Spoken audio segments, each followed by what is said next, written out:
Welcome back. We're out here in the garage again today working on the 76 Nova. On today's project, we're here on the alternator. As you can see, I currently only have this set up as a one-wire alternator. Normally not too bad, but I have a lot of electronic devices that I'm running off of this thing, HVAC, radio, lights, wipers, things of that nature. So we're going to go ahead and convert this thing back into a three-wire setup. Let's get to it. Okay, so with an alternator, you have three main components. You have your main power wire that comes off the alternator, and that's what feeds power back into the electrical system.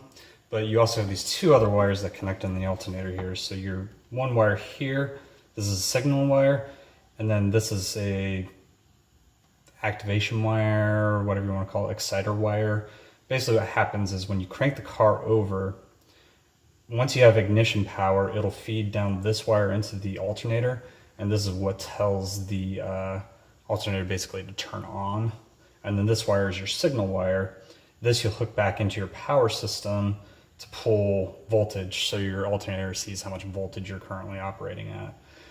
The reason you want this is because on a one-wire alternator setup, it just kind of runs at a continuous power. It doesn't really know what you're consuming, doesn't know how much power you're using, so it doesn't know to amp up or amp down based off of how much you're drawing off the system.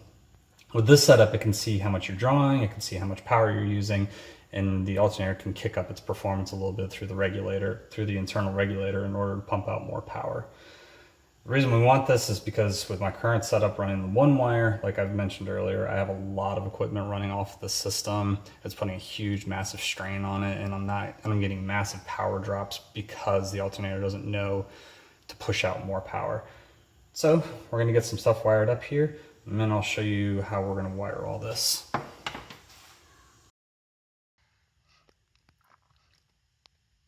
Okay, so in order to wire this properly, we need a good ignition source and a good hot battery power source. So for the ignition source, there's actually a port right here on the fuse block that we can hook into. Now this port only turns on when there's ignition power, or when the ignition is on in the car. So when it's off, this port's dead. When it's on, we have 12 volts, or 14 technically. For battery power, what I found is this additional extra port right here is always on hot. So we're gonna plug into there for our signal. Now your signal does need to be in a always on hot. So that's what we're gonna use there. Okay, so now some additional steps we're gonna take here as well. On the left-hand side of the gauge cluster here, you can see the voltmeter. We're going to change up the location of where this is pulling voltage from, and we're going to run it from that ignition port. And you should also see right in between the speedometer and tachometer here is a red light. We're going to hook that up in the system too, and that's going to be our charge indicator light, basically meaning if the alternator for whatever reason stops charging, that light should illuminate to let us know that there's a major issue with the charging system. Okay, I apologize in advance, I'm not really an artist, but let's try to attempt to draw this out really quick. So for wiring, we'll have fuse box here, and let's just say over here we have our alternator. So here we have the battery port, and here we have the ignition. So ignition and bat. Okay, so the battery one, pretty simple. This one just goes straight to the alternator. What we're going to do different for the ignition wire though is we're going to come off here. We're going to have our voltmeter.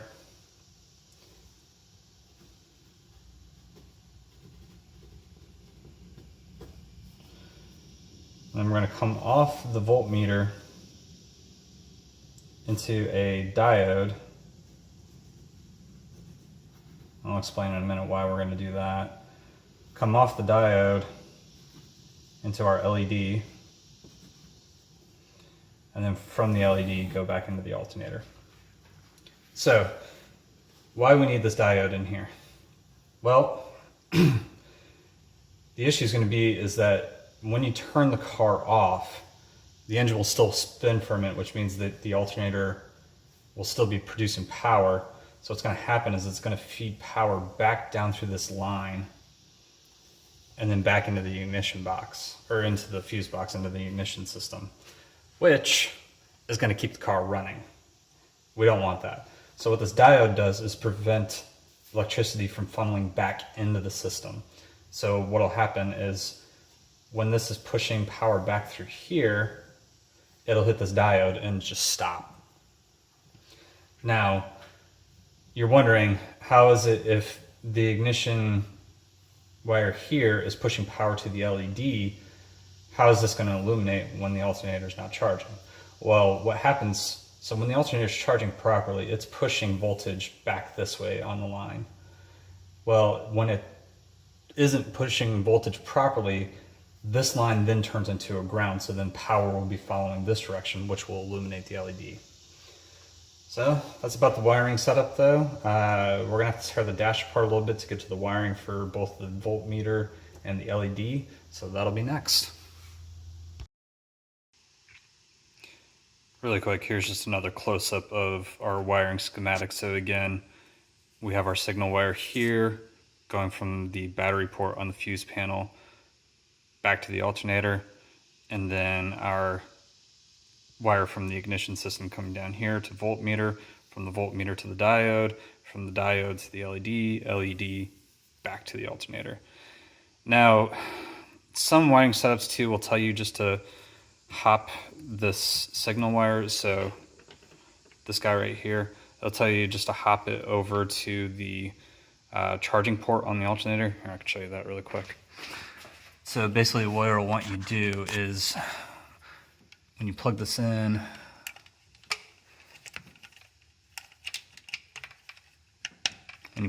there, they basically just want you to jump this over to here.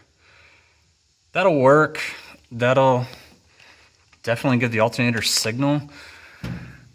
The only reason I'm not doing that is because this location here on the fuse panel will give the alternator a better indication of exactly how much draw is being put on the system inside the car. Whereas if it was plugged in here next to the alternator, it probably wouldn't see as much voltage drop while it was running. So anyways, back to tearing the car apart and getting this stuff ready for install. One of the things that we're going to do during this project too, if you can see down there where the red wire is spliced into that brown wire, so that brown wire is our ignition wire going into the coil on the distributor, and that red wire, the previous owner or a previous owner or someone at some point in time hooked up the electric choke on this carburetor to the ignition wire. That is a terrible idea. You do not want to do that. I have just been lazy and haven't fixed it, but since we're going to be in here messing with the wiring anyways, I'm also going to get that corrected today too.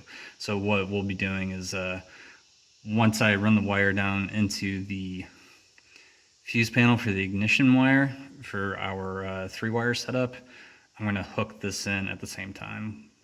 Anyways, moving on. Okay, to give you a little insight into the madness here, I got the dash pulled out. That bare terminal right down there, that is our positive lead on the voltmeter. So I need to run a wire back down through that rat's nest onto the fuse box. Can't really quite make it out from here, but it's basically a straight shot back that way. So we'll get a wire run from there and then hop from that terminal. Well, and again, can't really get a great angle, but there's a light down that direction that we need to plug into. Let's see here now. We got our diode already crimped into the LED light there. And then we also work our way back over to the front here. Got our battery positive wire run out from the firewall there. So if we even take a look here, we got the voltmeter. We got the positive end of the voltmeter plugged into the positive end on that pigtail right there. And if I find myself a good ground here, that'll work. Boom, you can see we get 12 volts. So the wiring's good. Now we just need to get through and finish wrapping up that wiring for the voltmeter and the light. All right, we got our wiring all buttoned up front here.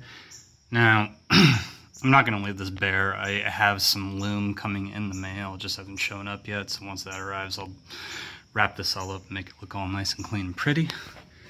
If we look back here, see if we can get an angle on it, but our power wire for the electric choke is no longer connected to the battery terminal on the distributor.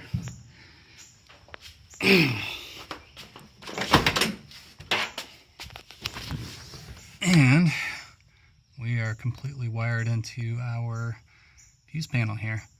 So let me go grab the keys and we'll give it a test. Okay, so we are in the car and we're about to test our wiring. So here we go. Alright, ignition is on. We can see our light is lighting up here, which means we do have ground coming from the alternator. Because remember, with the wiring schematic, if the alternator is not running, that wire turns into a ground, thus illuminating this light.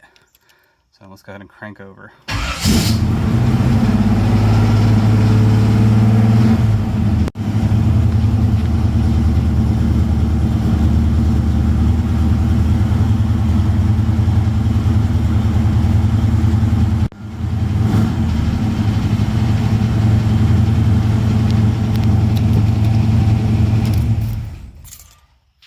Great, so we got volt reading, the light went out as soon as the car cranked over. We're good to go, this wiring job is done.